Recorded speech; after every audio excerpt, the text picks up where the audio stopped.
the outfit. J'aime bien.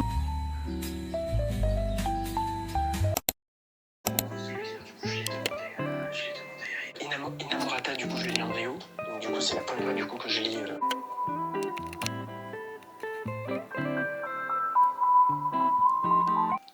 Bienvenue dans cette nouvelle vidéo. J'avais trop envie de parler de ma lecture, du coup je me suis dit bon, je vais faire un petit reading vlog.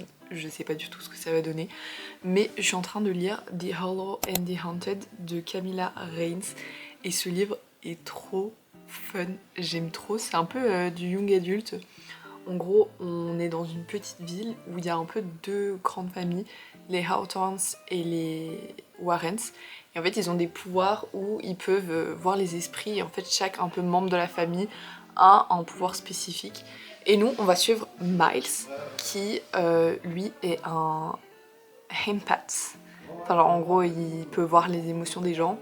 Et en fait, il va avoir une vision où il va voir un esprit qui va lui dire ouais, aide-moi, faut que tu m'aides et tout machin.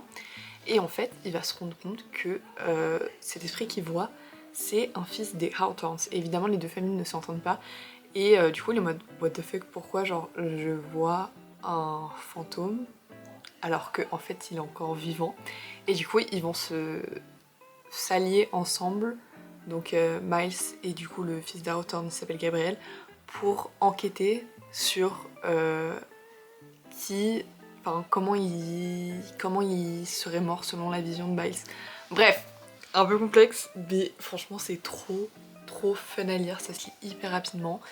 Et je sais pas, en fait il y a ce truc où vraiment l'enquête elle est trop cool et genre j'aime trop quand tu sais c'est genre juste des petits jeunes et tout qui sont ensemble pour enquêter sur un truc et tout, et ils sont un peu en mode genre ils doivent se cacher et tout machin, genre bref je trouve ça trop cool. Et évidemment il y a une petite romance. Bon après je suis à 70% du livre, la romance n'est toujours pas là, mais du coup c'est une romance gay. Donc en fait ça ajoute un truc encore plus cool, je sais pas. Bref, j'aime trop et je suis on edge de savoir ce qui va se passer. Et il y a 2 tomes, le deuxième tome est sorti il y a pas longtemps et je crois que ça se passe genre juste après, et apparemment la fin de ce tome est horrible. Donc j'ai trop hâte de voir ça. Je vais essayer de le finir aujourd'hui. Ça marque qu'il me reste un peu 1h30 de lecture. Je sais pas si c'est vraiment accurate parce que des fois je lis plus lentement que la liseuse ou des fois je lis plus vite, c'est un peu bizarre, mais je vais essayer de le finir. Et voilà.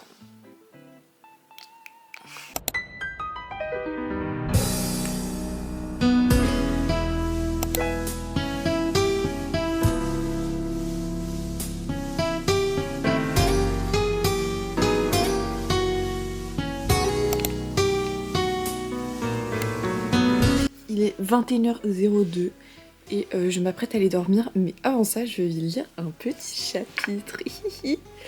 Je vous retrouve dans mon lit avec une coupe de cheveux horrible, vraiment la repousse là, les cheveux c'est compliqué, mais je ne suis pas là pour parler de ça, je suis là pour parler de The Hollow and the Haunted que j'ai terminé aujourd'hui. Je suis trop contente, c'était vraiment trop bien. Honnêtement je trouve que ce livre c'est un bon jeunesse, je sais pas comment dire, parce que des fois genre ça m'est arrivé de relire un peu du YA et que genre ce soit trop jeunesse, un peu trop prévisible, trop ouais, trop un peu nunu, je sais pas comment dire.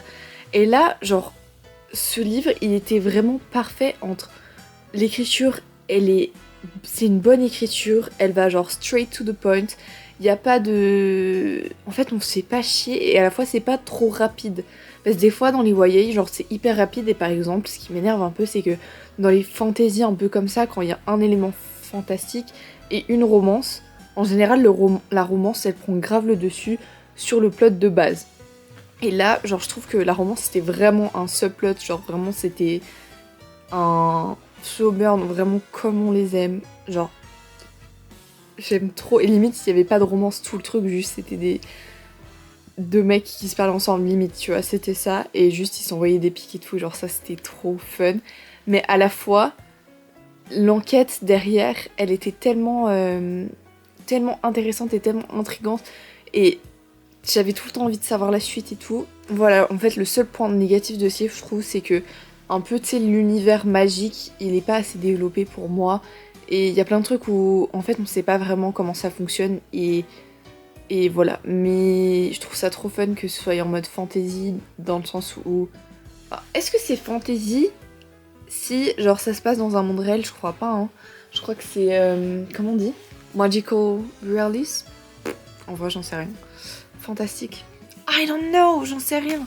Mais vous voyez ce que je veux dire. Et là, je pense que je vais commencer The Forsaken and The Fated. C'est le 2e tome. Et ma foi, ça a l'air plutôt sympa. Pierre, parce qu'en fait, c'est Pierre qui m'a recommandé ce livre. Et je suis trop contente qu'il m'a recommandé ce livre. Parce que, en fait, genre, ce qu'on disait là, on s'est parlé tout à l'heure. Et il m'a dit que genre, tu sais, à chaque fois, c'était lui qui me... Non, à chaque fois, c'était moi qui conseillais un livre à Pierre. Et Pierre le lisait de manière assez immédiate. Puisqu'on est trop... Enfin, il est trop un mood reader. Et en vrai, moi aussi. Et là, tu vois, genre, il m'a parlé de ce livre. Et qu'il lisait le 2e tome. Et je me suis dit, oh my god, ça a l'air trop bien et tout. Et du coup, il a pu m'envoyer l'EPUB. Et du coup, j'ai pu le lire. Pour une fois, c'est moi qui lit rapidement une recommandation que lui m'a faite. Bref, donc je suis trop contente. En plus, ça me fait trop plaisir de pouvoir partager ma lecture avec vous et avec Pierre. Donc j'ai trop hâte de continuer. Bref, je vais me taire parce que sinon je vais jamais lire et jamais dormir accessoirement. Enfin si, en vrai j'ai pas trop le choix de dormir. Bon bref. Good night.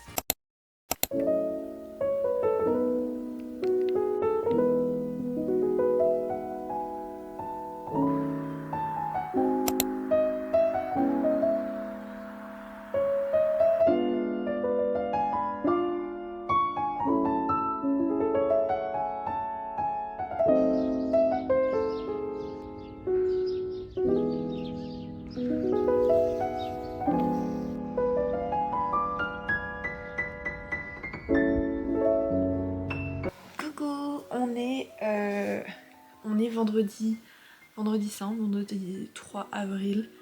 J'ai pas fini le reste de la semaine parce que j'avoue c'était la fin de mon stage et tout et du coup j'étais un peu... pas stressée mais oui quand même un peu stressée on va dire par la fin du stage et tout et j'étais en mode oh mon dieu c'est mes derniers jours là-bas. Mais trop contente d'avoir pu faire ce stage, c'était vraiment genre incroyable. Et toujours un petit pincement au cœur en quittant un stage mais bon. Je me dis en vrai l'année prochaine je serai diplômée. Ça fait peur de dire ça mais du coup j'aurais bientôt plus besoin de dire genre adieu à tous ces lieux de stage et tout ça. Anyway, j'ai pu avancer un petit peu dans ma lecture, mais j'avoue j'ai pas trop lu ces derniers jours. Enfin, hier j'ai lu un petit peu. Et justement, en fait, c'est trop bizarre. Enfin, pas si bizarre, en vrai, c'est un peu logique. Mais en gros, hier, j'ai fini un peu plus tôt. Genre, je suis rentrée vers genre 16h30 à la maison. En plus, le jeudi, je fais pas de sport en rentrant. Du coup, bah, genre, vraiment, je suis rentrée. Et j'étais trop bien. J'ai regardé une vidéo YouTube, ça fait trop longtemps que j'ai pas regardé. Genre MDR, je me suis endormie, mais comme une merde, genre c'est abusé. Je suis trop fatiguée. Et là genre je suis allée au sport ce matin. C'était trop bien, ça m'a fait trop du bien. En plus j'avais trop peur qu'il y ait beaucoup de monde, mais en vrai il y avait personne. Enfin s'il y avait des gens, mais genre ça allait. Et après j'ai mangé le repas de midi et tout, enfin bref. Et j'ai lu un petit peu et genre d'un coup genre pareil que hier, genre j'ai commencé à dormir genre. J'ai commencé à m'endormir et tout, j'étais là genre... Mais bon, voilà, c'est-à-dire que j'en avais besoin, mais c'est un peu chiant que chaque fois j'essaie de faire un truc, genre, je m'endors. Mais du coup, je suis à 52% de The Forsaken and The Fated. Franchement, c'est super sympa, j'aime bien. Après, c'est vrai que le début de ce tome, j'aimais un petit peu moins. Parce qu'en vrai, je vais pas spoiler, parce que pour ceux qui voulaient lire, parce que je vous conseille énormément de lire cette série. En vrai, l'un des personnages, il m'a un peu saoulé, il faisait trop genre le mec et tout, et juste, tu sais, ils se parlaient pas entre eux, j'étais là genre... Mais là, franchement, ça bouge un peu plus et je retrouve un peu le truc que je kiffais trop dans le tome 1, donc j'aime trop. Mais j'avoue que j'ai un peu hâte de finir parce que... En fait, peut-être j'aurais pas dû lire straight away le 2e tome parce que... Peut-être j'aurais plus apprécié si je l'avais lu à un autre moment, en vrai, je sais pas. Mais en tout cas, je compte le finir entre aujourd'hui et demain. J'espère qu'en vrai c'est possible parce que ça se lit très vite. Genre, hier j'étais encore à 25%, donc bon. Let's read!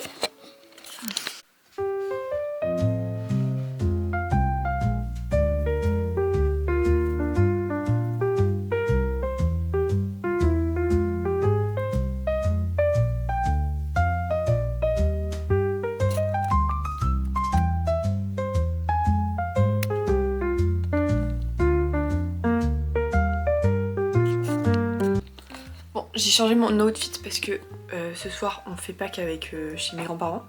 Et je suis plutôt contente de mon outfit. Attendez. Here is the outfit. J'aime bien le côté un peu genre bohème et tout. J'aime beaucoup la DA. Voilà. Je pense que j'irai au coiffeur cette semaine parce que... It's not a... C'est pas... Je me brosse les dents aussi parce que... Pas très joli, mais bon voilà. Je vais laisser mes cheveux en bas en fait. En mode naturel, j'ai pas envie de les plaquer. Rien à foutre. En fait j'aime trop le fait que mes cheveux soient un peu nimpes. Et à la fois je trouve ça m'énerve parce que je trouve ça trop moche, mais à la fois genre j'aime bien le fait que je m'en fous que ce soit moche, mais à la fois je m'en fous pas vraiment. Bref.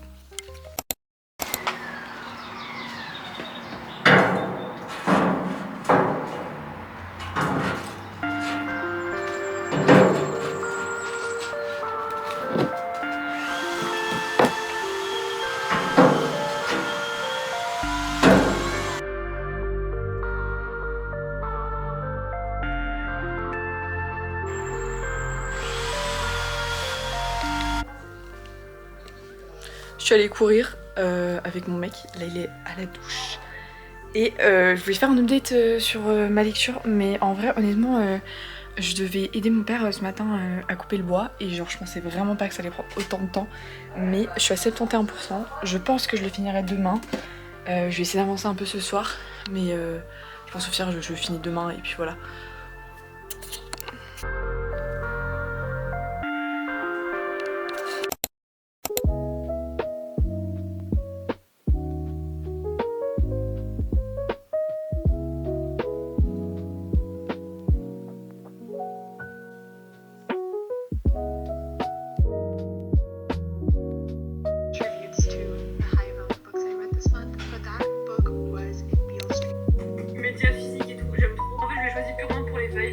Bon, c'est toujours un peu le même plan, mais je me sens bien là, donc autant ne pas changer.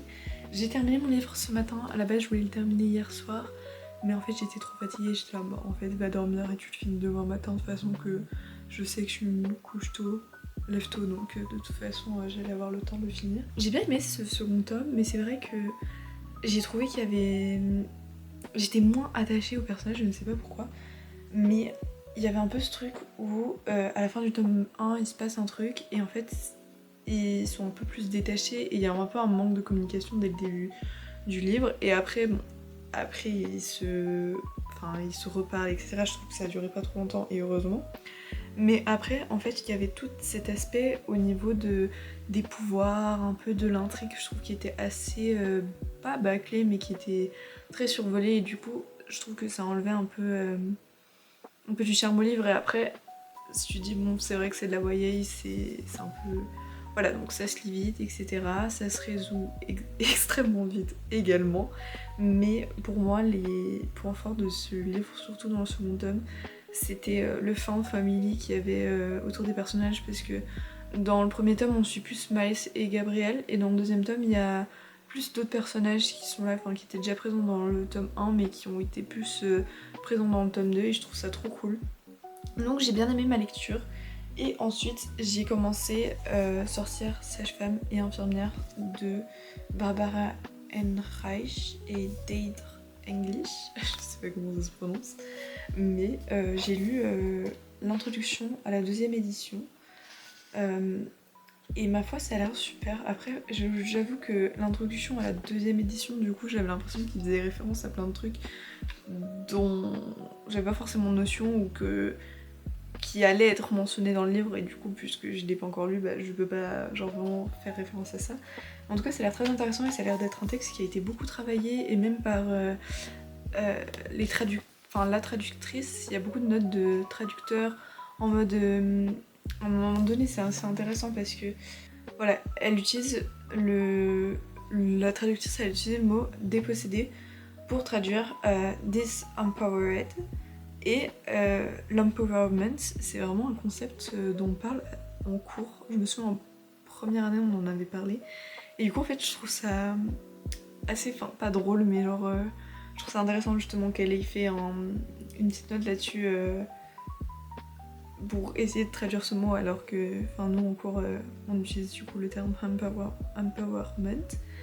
Bref, mais ça a l'air vraiment super intéressant et je sais pas, et c'est vrai que genre, je pense en tant que future infirmière, je pense que c'est pas des questions mais des thèmes qui sont importants à prendre conscience que les femmes soignantes ça a été beaucoup méprisé et qu'il y avait toute cette idée autour justement des sorcières qui...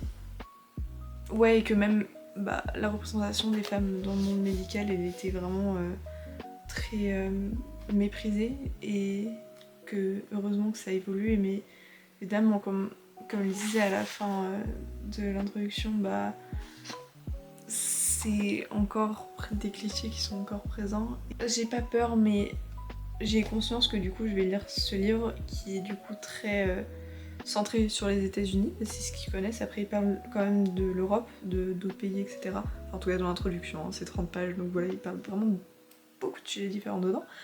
Donc je ne sais pas si ce sera très centré États-Unis ou si ce sera un peu élargi.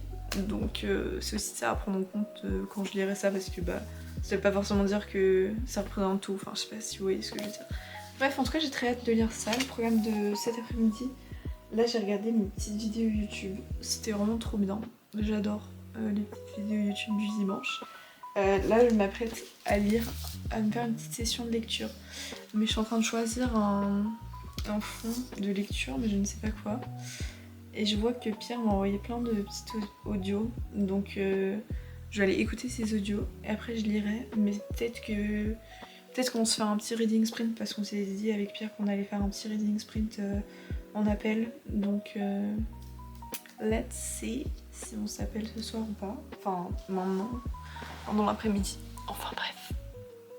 Est-ce qu'il faut que je parle? Coucou le vlog. Des galops? Non, moi je suis pas du cheval.